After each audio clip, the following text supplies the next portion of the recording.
मैं इतना कहना चाहता हूँ, वक्फ बोर्ड को संपूर्ण रूप से खत्म कर देना चाहिए। वक्फ बोर्ड के पास इतनी ज़्यादा पावर दे दी गई है कि इलाहाबाद हाई कोर्ट की ज़मीन खुद की कब्जा किए हुए है वक्फ बोर्ड, वो छुड़ा नहीं पा रही। आम इंसान की क्या औकात है, वो अपनी ज़मीन ले सकता है? इसे संपूर्ण रूप से खत्म करना चाहिए। ये सरकार अपने कब्जे में लेकर उसमें सरकारी काम जो भी करवाना चाहे करवा सकती है, लेकिन वक्फ बोर्ड को स्पेशल पावर जो दी गई उसको छीनना चाहिए। विपक्ष को वक्फ बोर्ड अधिनियम, देखिए विपक्ष को अपनी वोट बैंक की राजनीति दिखती है उसमें। ओबीसी को भी वही वोट बैंक की राजनीति है। तो उस पर हॉस्पिटल बनाओ, स्कूल बना दो, इस तरह की सर्व धर्म के लिए बना दो ना। तो ये आम आदमी को तो फायदा नहीं मिल रहा था उस वक्फ बोर्ड की जमीन का, और लोगों को वो कुछ इंडिविजुअल लोगों को फायदा मिल रहा है। और सलमान खुर्शीद जैसे लोग अराजकता के नाम पर कभी किसानों को भड़काएंगे, कभी खिलाड़ियों को भड़काएंगे, कभी आपका कुछ और चीज लेके आएंगे। अखिलेश यादव पीडीएफ करते रहते थे, अब कहाँ गए वो? मोइन खान ने वो 12 साल की बच्ची के साथ में दुष्कर्म करा है, वो दुष्कर्म करने का अखिलेश यादव ने एक वो ट्वीट करा उस पे। सरकार के अधिनियम से इतनी दिक्कत क्यों है विपक्ष को? दिक्कत विपक्ष को नहीं है, कुछ लोगों को है स्पेशल, वो सबको पता वो कौन लोग हैं। मैं इतना कहना चाहता हूँ, वक्फ बोर्ड को संपूर्ण रूप से खत्म कर देना चाहिए। वक्फ बोर्ड के पास इतनी ज़्यादा पावर दे दी गई है कि इलाहाबाद हाई कोर्ट की ज़मीन खुद की कब्जा किए हुए है वक्फ बोर्ड, वो छुड़ा नहीं पा रही। आम इंसान की क्या औकात है, वो अपनी ज़मीन ले सकता है? इसे संपूर्ण रूप से ख़त्म करना चाहिए। ये सरकार अपने कब्जे में लेकर उसमें सरकारी काम जो भी करवाना चाहे करवा सकती है, लेकिन वक्फ बोर्ड को स्पेशल पावर जो दी गई उसको छीनना चाहिए। वैसे तो कह रहे हैं संविधान के अनुच्छेद 14, 15 और 25 का उल्लंघन कर रहा है अधिनियम। देखो, करने वाला काम करते हैं, मैं उनकी बात नहीं करता हूँ। उनकी खुद स्पेशल पार्टी किसानों के हक में बात करती है, समाज के हित में बात नहीं करती, तो मैं उसकी बात क्यों करूँ? समाज के हित में जो बात करे मैं उसकी बात करूँगा। मैं इतना ही कहना चाहता हूँ, फिलहाल तो वक्फ बोर्ड को पूरी तरीके से सरकार को खत्म करना चाहिए, जल्दी से जल्दी खत्म करना चाहिए। राहुल गांधी अखिलेश यादव नहीं मानेंगे ना, तो क्यों मानेंगे? घूमता क्यों मानेगा? वो बोलेगा ना। अखिलेश यादव कई बार ये भी आरोप लगा चुके हैं कि सरकार मुसलमानों को तंग करने के लिए। उनको राजनीति नहीं करना, उनको राजनीति करना है। उनको ये समझना पड़ेगा राजनीति करना है कि राष्ट्रनीति करना है।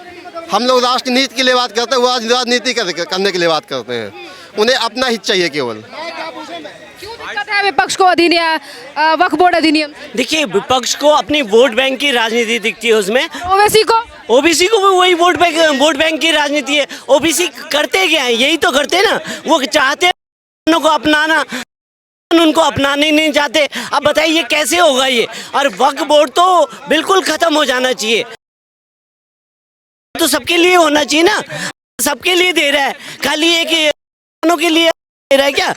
जैसे कहते हैं भगवान सबके लिए, तो वैसे ही सबको दे रहा है। तो उस पर हॉस्पिटल बनाओ, स्कूल बना दो, इस तरह की सर्व धर्म के लिए बना दो ना, सबका विकास होता है। आप दिल्ली में देख लीजिए, एक लाल मस्जिद है, लाल मस्जिद की जितनी संपत्ति है वो सीआरपीएफ की है। सीआरपीएफ की ज़मीन पे कब्जा करके बैठे हुए। एक खुसरो पार्क है, कोई खुसरो पार्क दिल्ली में, वो उसकी भी ज़मीन हड़प के बैठे हुए। अंबानी की ज़मीन को कह रहे हैं ये वक्फ बोर्ड की है। तो कहने का मतलब जो अनुच्छेद 40 है उसके तहत आप किसी भी संपत्ति को अपने आप ही नहीं बोल सकते कि ये वक्फ बोर्ड की है, ठीक है ना? उसके लिए कोर्ट और जज और वो निर्णय देंगे कि ये सही है कि नहीं है। डिस्ट्रिक्ट कोर्ट बना दिए, डीएम है, एसडीएम है, वो सारे निर्णय करेंगे, क्योंकि वक्फ बोर्ड को इतनी स्वतंत्रता दी गई है। और वो वक्फ बोर्ड का दुरुपयोग हो रहा है। जो पैसे वाले ओबीसी जैसे लोग हैं या अमादुल्ला खान जैसे लोग हैं, ये वक्फ बोर्ड की संपत्तियों को हड़प रहे हैं। आप लगा लिए आजम खां हैं, वो सारे लोग, मुख्तार अंसारी, वो जितने भी आतिक अहमद वगैरह, सबने वक्फ बोर्ड की संपत्तियां हड़प रखी हैं। तो ये आम आदमी को तो फायदा नहीं मिल रहा था उस वक्फ बोर्ड की जमीन का, और लोगों को वो कुछ इंडिविजुअल लोगों को फायदा मिल रहा है। बताइए, अखिलेश यादव, राहुल गांधी तो लगातार जो है वो संसद भवन के बाहर हल्ला हंगामा कर रहे हैं, कह रहे हैं कि ये सही नहीं है जो अधिनियम लाया जा रहा है। देखिए, मैंने कहा कि उन्होंने वोट बैंक की राजनीति करनी है, उनको वालों का वोट चाहिए, हिंदुओं का तो वोट नहीं चाहिए। आप देखिए ना, आप बांग्लादेश में हिंदू किसी भी पार्टी ने, ना राहुल गांधी ने बोला, ना अखिलेश यादव ने बोला, ना ममता बनर्जी ने बोला, ना ही टीएमसी ने बोला।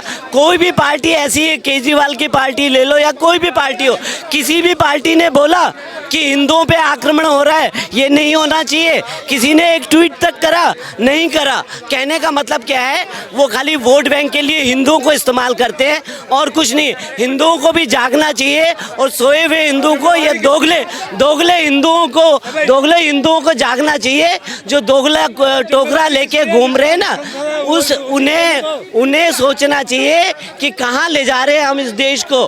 कहीं बांग्लादेश और श्रीलंका या अफगानिस्तान। लाठी किसी के हाथ में और मजमा किस में रहा है? इन्हें कुछ के हाथ में है। ठीक है बस ठीक है। देखिए सारी चीज़ें मैडम, इन्होंने खाली देश में अराजकता फैलानी है और सलमान खुर्शीद जैसे लोग अराजकता के नाम पर कभी किसानों को भड़काएंगे, कभी खिलाड़ियों को भड़काएंगे, कभी आपका कुछ और चीज़ लेके आएंगे। तो इन्होंने देश का विरोध करना है, देश में अराजकता फैलानी है। किस तरह से हमारे देश में बिखराव हुआ है, हमारा देश जो तरक्की कर रहा है उसमें किस तरह की रुकावटें पैदा हों। आपको ऐसा लग रहा है?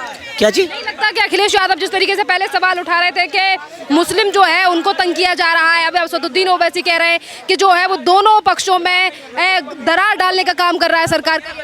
अखिलेश यादव पीडीएफ करते रहते थे, अब कहाँ गए वो? मोइन खान ने वो 12 साल की बच्ची के साथ में दुष्कर्म करा है, वो दुष्कर्म करने का अखिलेश यादव ने एक वो ट्वीट करा उस पर है, उल्टा उनके साथ में खड़ा बैठ गया, क्योंकि वो वोट बैंक की राजनीति करना चाहता है और कुछ नहीं करना।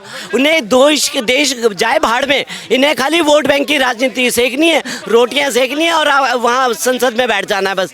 एक नेता कह रहे थे वक्फ बोर्ड की जमीन पर तो कब्जा है, यानी कि सेना ने भी कब्जा कर रखा है वक्फ बोर्ड की जमीन पर। देखिए ये लोग वक्फ बोर्ड पे क्या है, सबसे ज्यादा 8.7 लाख करोड़ संपत्ति उनके पास में, जो कि कोई है ही नहीं कुछ, और वो लूटे जा रहे हैं उस संपत्ति को।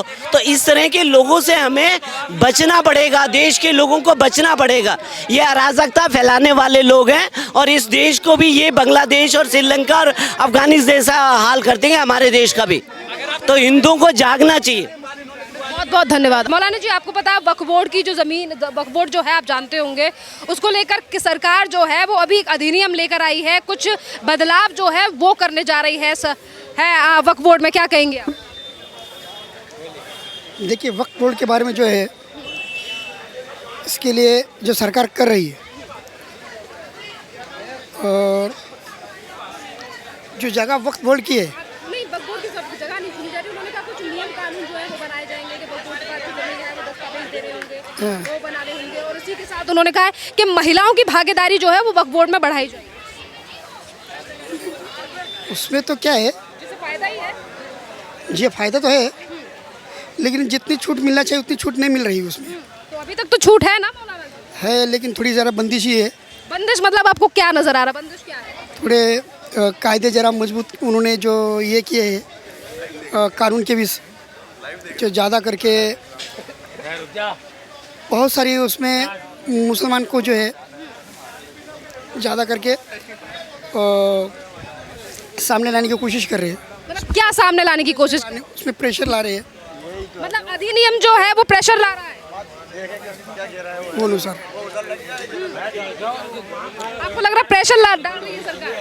ये हिसाब से तो चल रहा है अभी तक। तो देखिए, वक्फ बोर्ड अभी तक जिसकी ज़मीन को बोल देता था ये हमारी है, अब इस तरीके से नहीं चलेगा ना। अब वक्फ बोर्ड को प्रूफ दिखाना पड़ेगा कि वो ज़मीन भी उनकी है। नहीं, अभी तो नहीं है।